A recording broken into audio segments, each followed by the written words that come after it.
दोस्तों, आप लोगों का स्वागत है द सनातन ज्ञान में। एक समय की बात है कि माता पार्वती महादेव जी से मिलने के लिए कैलाश पर जा रही थी। तो उनकी कैलाश पर मिलने महादेव जी से जा रही थी तो उनका नज़र मृत्यु लोक पे पड़ा। तो उन्होंने मृत्यु लोक पे का जो नज़ारा देखा वो जाके महादेव जी को उन्होंने बताया। कहा महादेव जी से कि हे प्रभु, हे मेरे नाथ, आज मैं जब आपसे मिलने आ रही थी तो मेरी नज़र मृत्यु लोक पे पड़ी। तो मैंने वहाँ का एक दृश्य देखा, नज़ारा। तो महादेव जी ने पूछा, क्या देखा पार्वती, आप मुझे बताइए। तो माता पार्वती कहती हैं, मैंने धरती लोक पे 3 औरतें देखी, जिसमें 2 विधवा थी जो अपना बहुत ही जीवन दुख में बिता रही थी, और एक सुहागन औरत थी जो बहुत ही अपना सुखमय जीवन बिता रही थी। तो महादेव जी कहते हैं, अच्छा। पार्वती माता बोलती है महादेव जी को कि प्रभु, मेरे मन में 3 प्रश्न हैं, क्या आप मुझे उसका उत्तर देंगे। तो महादेव कहते हैं, पूछिए पार्वती। तो माता पार्वती उनसे पूछती हैं कि कौन सी स्त्री समय से पहले विधवा हो जाती हैं। दूसरा प्रश्न होता है माता पार्वती का कि कौन सी स्त्री को जीवन में कभी भी सुख नहीं मिलता। तीसरा प्रश्न है, कौन सी एक चीज़ ऐसी है जो स्त्री अपने पति के मांगने पर भी नहीं देती। तो महादेव जी कहते हैं माता पार्वती को कि पार्वती, मैं आपको इन सब का उत्तर एक कहानी के माध्यम से दूंगा। तो आप इस कहानी को ध्यान से सुनिएगा और बीच में छोड़िएगा नहीं, और किसी काम को करने मत जाइएगा, नहीं तो आपको इन तीनों प्रश्नों के उत्तर का जवाब नहीं मिल पाएगा और आपको पूरा ज्ञान भी नहीं हो पाएगा। इसीलिए पार्वती, जो मैं आपको कहानी सुनाने जा रहा हूँ उसको बड़े ही ध्यानपूर्वक से सुनिएगा। तो माता पार्वती कहती हैं महादेव जी को कि जी मेरे नाथ, आप जो कहानी सुनाएंगे मैं उसको बड़े ही ध्यान से सुनूंगी, और मैं अपना ध्यान इधर उधर नहीं भटकाऊंगी किसी भी काम को लेके। तो आप कहानी शुरू कीजिए, मैं सुनने के लिए तैयार हूँ। तो महादेव जी फिर कहानी सुनाना शुरू करते हैं। कहते हैं कि एक समय की बात है पार्वती, एक राजा के यहाँ एक नौकर का काम करता था एक आदमी। उसकी पत्नी जो थी वो बड़ी ही प्रतिव्रता नारी थी। जो नौकर का काम करता था वो आदमी अपनी पत्नी पे बड़ा ही भरोसा करता था, आंख बंद करके भरोसा करता था, क्योंकि उसकी पत्नी प्रतिव्रता नारी थी। किसी भी दूसरे मर्द को देखना, किसी भी पराये पुरुष को देखना वो बिल्कुल नहीं चाहती थी, और अपने पति का मान सम्मान और इज्जत बहुत करती थी। कभी भी उनका नाम लेके नहीं बुलाना, उनको कभी भी गलत नहीं बोलना। तो जो नौकर था वो राजा के महल में नौकर का काम करता था। तो नौकर जो था वो अपनी पत्नी की बड़ाई महल में बहुत करता था। जो उसके साथ के काम करने वाले नौकर थे उनसे बहुत ही वो अपनी पत्नी की प्रशंसा करता था, अपनी पत्नी के चरित्र की, उनकी पवित्रता की, उनकी प्रतिव्रता की। तो ये बात धीरे धीरे मंत्री के कान तक पहुंची। मंत्री के कान तक पहुंची कि ये वाला नौकर जो है अपनी पत्नी की बहुत बड़ाई करता है कि मेरी पत्नी बहुत बड़ी पतिव्रता नारी है। ये बात राजा के पास तक मंत्री पहुंचा देता है। अब राजा के यहाँ दरबार लगता है तो सब लोग वहाँ पर आते हैं। तो उस नौकर को भी बुलाया जाता है जो अपनी पत्नी की इतनी बड़ाई करता है। तो उनसे पूछा जाता है कि तुम इतनी बड़ाई जो करते हो अपनी पत्नी की, ऐसा क्या है तुम्हारी पत्नी में जो तुम सबके सामने अपनी पत्नी की इतनी बड़ाई करते हो। राजा ने कहा, तो उन्होंने कहा, महाराज, आपके सामने मेरी बोलने की औकात तो नहीं है इतनी बड़ी, पर मैं फिर भी बोलूँगा कि मेरी पत्नी जो है बहुत ही सुशील और बहुत ही समझदार है, और वो चरित्रवान है, पतिव्रता नारी है। वो कभी भी किसी का अनादर नहीं करती, इसीलिए मैं उसकी इतनी बड़ाई करता हूँ। तो मंत्री बोला, औरत की नीयत बिगड़ने में समय नहीं लगता। औरत पैसा देख के, मोह माया देख के बहक जाती है। तो उन्होंने कहा, नौकर ने, कि नहीं, मेरी पत्नी ऐसी नहीं है। तो महादेव जी कहते हैं, पार्वती सुन रही हो। तो पार्वती मैया कहती हैं, हाँ प्रभु सुन रही हूँ, आप आगे बताओ। तो कहते हैं मंत्री कि अगर तुम्हारी पतिव्रता जो नारी है, पत्नी है, अगर मैंने उसका पतिव्रता धर्म तोड़ दिया तो बताओ तुम क्या करोगे। तो राजा भी यही कहते कि अगर मंत्री ने तुम्हारी पत्नी का पतिव्रता धर्म अगर तोड़ दिया, अखंडित कर दिया, तो बताओ क्या करोगे। तो नौकर कहता है, महाराज आप मेरे को मौत की सजा दे देना। पर नौकर फिर कहता है कि प्रभु महाराज, अगर मंत्री जी मेरी पत्नी का पतिव्रता अखंडित नहीं कर पाए व्यवहार, तो आप मंत्री को क्या सजा देंगे। तो उन्होंने कहा कि सेम जो तुम्हें सजा दी जाएगी वही मंत्री को भी दी जाएगी, तो मंत्री को भी मौत की सजा दी जाएगी। तो ये शर्त जो होता है मंत्री मंजूर कर लेता है और कहता है कि मुझे कुछ दिन का समय दीजिए महाराज, मैं आपको इस नौकर की पत्नी का जो पतिव्रता धर्म है वो अखंडित करके दिखाऊंगा। तो राजा उनको समय दे देते हैं। महादेव आगे बताते हैं कि वो जो मंत्री होता है वो उस नौकर के गांव चला जाता है। उस गांव चला जाता है तो जो नौकर की पत्नी होती है वो देखने में, लोग बताते हैं कि लोग उसकी पत्नी जो है बहुत सुंदर है देखने में, मगर वो किसी को भी अपना चेहरा नहीं दिखाती और किसी भी पुरुष को अपने आसपास भटकने नहीं देती। बहुत ही पतिव्रता धर्म की वो नारी है। तो कहते हैं अब इसका धर्म तोड़ू तो तोड़ू कैसे। अब मंत्री परेशान हो जाते हैं। तो महादेव आगे बताते हैं कि फिर उसी गांव में एक ऐसी बुढ़िया थी जो जासूसी का काम करती थी, लोगों का पैसों के लिए कुछ भी करती थी। तो उसके पास मंत्री जाते हैं और बताते हैं कि इस नौकर की जो पत्नी है उसके यहाँ से सिर्फ 2 चीज़ ले आओ।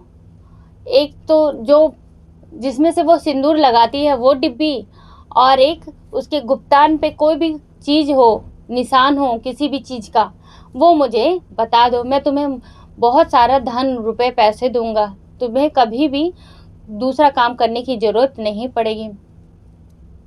वो जो बुढ़िया होती है उस नौकर के बारे में जब जानती है तो कहती है कि बहुत मुश्किल काम है मंत्री, वो तो तुम्हें अपने आसपास भी भटकने नहीं देगी और ये काम बहुत रिस्की है। मंत्री कहते हैं कि वो मुझे तो नहीं जाने देगी, मगर तुम झूठ बोल के जाओ और उसके सिंदूर की डिब्बी ले आओ और उसके कोई भी शरीर पे कहीं अंग कोई निशान हो तो वो भी देख के आना। तो बुढ़िया मान जाती है और चली जाती है उस नौकर के घर। जाके गेट खटखटाती है तो नौकर की पत्नी निकलती है तो कहती है, हाँ बोलिए अम्मा जी, आप कौन। तो वो कहती हैं कि मैं तेरे पति की दूर की बुआ हूँ। तो बुआ हूँ तो अब तो पतिव्रता नारी है, अपने से सबका सम्मान करती है, बड़ों का आदर सत्कार करती है। तो अब उनको पैर छू के और अंदर लेके जाती हैं, बड़े ही सम्मान के साथ बिठाती हैं पटरे पे, पैर हाथ धोती हैं उनका और नाश्ता कराती हैं और फिर वो वहीं पे रहने लगती हैं बुआ। अब उनका आदर सत्कार खूब करने लगती हैं। तो अब ऐसे ही 1 दिन बीता, 2 दिन बीता, तो जो नौकर की पत्नी थी वो नहाने के लिए गई थी और जो ये बुढ़िया थी जासूस वाली बुढ़िया, वो चली गई उनके पास। जब नहाने गई तो उनका जाके पीठ में साबुन लगाने लगी। तो वो जो नौकर की पत्नी थी वो कहने लगी, नहीं बुआ जी आप क्या कर रही हैं, आप मुझसे बड़ी हैं, मेरे को हाथ मत लगाइए। तो कह रही है, कोई नहीं, आप तो मेरी बेटी के समान हो और मैं कहाँ रोज रोज आती हूँ, कभी कभार तो आती हूँ, वो भी देखो कितने सालों पे आई हूँ, तो मुझे लगा लेने दो तुम्हारे पीठ में साबुन, वैसे भी तुमसे नहीं लगेगा। वो इतना ही कह के और उनके पीठ पे साबुन लगाने लगती हैं और गलती से वो जो साबुन का हाथ होता है वो उसकी आंख पे रगड़ देती हैं। तो अब वो जब मुंह धोने लगती हैं तो बूढ़ी उनके जांघ पे जो तिल का निशान होता है वो देख लेती हैं नौकर के पत्नी के, और फिर वो चली जाती हैं। अब उनकी पत्नी नहा धोआ के आती हैं और पूजा पाठ करने लगती हैं। उसके बाद वो किचन में खाना बनाने के लिए चली जाती हैं। तो इधर जो बुढ़िया होती है उनके सिंदूर की डिब्बी छुपा लेती है अपनी झोली में। छुपा के और निकल जाती है अब खाना खा के। अब वो नौकर की पत्नी को कहती कि अब बहू मैं जा रही हूँ अपने घर, अपना ध्यान रखना। अब वो डिब्बी सिंदूर की लाके दे देती हैं इनको, मंत्री को, और निशान भी बता देती है कि उनके जांघ पे निशान है तिल का। अब मंत्री खुश होके चला जाता है, और राजा को कहता है कि मैंने नौकर की पत्नी का प्रतिव्रता धर्म अखंडित कर दिया। तो राजा फिर सभा बुलाते हैं और नौकर को भी बुलाते हैं। अब नौकर आता है तो कहता है कि जी महाराज बोलिए। तो राजा कहते हैं कि मंत्री ने तुम्हारे पत्नी का प्रतिव्रता धर्म अखंडित कर दिया है। तो वो कहते हैं कैसे? तो पहले तो वो सिंदूर, मंत्री जो होते हैं वो सिंदूर की डिब्बी निकाल के देते हैं, कहते ये लो सिंदूर की डिब्बी, जो कि इससे तुमने पहली बार अपनी पत्नी का मांग भरा था, जो कि ये सिन्होरा होता है जो अपनी पत्नी किसी को नहीं देती, उसने ये मुझे दिया है। और तुम्हारे पत्नी के जांघ पर एक तिल है। वो ये बात सुन के हैरान हो जाता है कि ये तो जो मंत्री कह रहे ये सच है। तो राजा कहते तोड़ दिया ना, देखो इसने तुम्हारा पत्नी का प्रतिव्रता धर्म। तो कहते हाँ। अब वो तो अब मनी मन अपनी पत्नी को खुबसने लगते हैं कि कैसी मेरी पत्नी है, मैं लोगों के सामने इसका बड़ाई करता था और इसने तो मेरी नाक कटवा दी। तो राजा उनको मौत की सज़ा सुना देते हैं। तो नौकर जो होता है वो कहते हैं कि राजा महाराज आप तो सुने ही होंगे कि मरने वाले की आखिरी इच्छा पूरी करी जाती है, तो मेरी भी आखिरी इच्छा है, पूरी कर दीजिए। तो राजा कहते बोलो तुम्हारी आखिरी इच्छा क्या है? महादेव जी बताते हैं पार्वती जी को कि अब नौकर अपनी आखिरी इच्छा मांग रहा था, बता रहा था कि मुझे अपनी पत्नी से मिलने का मौका दिया जाए। तो राजा कहते ठीक है, जाओ मिल के आ जाओ। तो जाते हैं मिलने के लिए अपनी पत्नी के पास। तो पत्नी उनका पैर छूने जाते हैं घर, तो उनकी पत्नी जो आती हैं उनका पैर छूने लगते हैं। तो पैर छूने को वो मना कर देते हैं कि नहीं तू मेरा पैर मत छू, तू प्रतिव्रता नारी नहीं है, तू कुलच्छनी है। तो उन्होंने पूछा ऐसा क्यों कह रहे हैं, ऐसा मैंने क्या किया?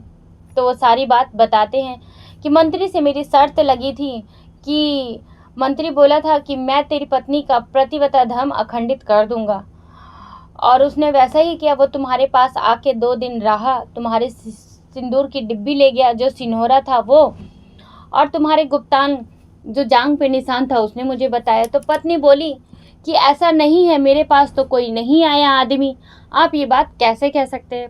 अब नौकर जो था अपनी पत्नी की बात ना सुने, ये बोल के और वो राजा के यहाँ निकल गए। अब राजा के यहाँ गए तो राजा ने उन्हें कारागार में डाल दिया और कहा कि आपका फांसी का जो सजा है वो 15 दिन के बाद होगा। अब 15 दिन के बाद हुआ। अब तो यहाँ पे नौकर की पत्नी बहुत परेशान, समझ ना आए उसे क्या करे वो। फिर कही कि हे महादेव जी कोई रास्ता दिखाइए, हे प्रभु मुझे कोई रास्ता दिखाइए। तो गांव भर के लोग भी जो नौकर की पत्नी थी उसको नहीं देखा था किसी ने, क्योंकि वो घूंघट करके निकलती थी, बहुत सुंदर थी और वो घूंघट करके निकलती थी।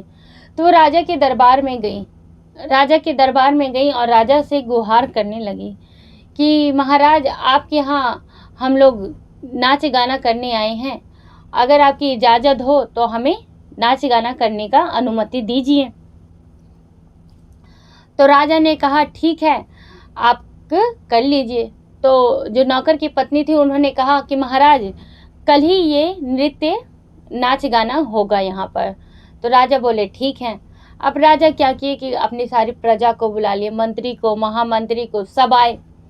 और यहाँ नौकर की जो पत्नी थी जो कभी किसी के सामने नहीं आई थी वो सबके सामने हुई, नाच गाना किया उन्होंने, और राजा को बहुत पसंद आया नाच गाना उनका।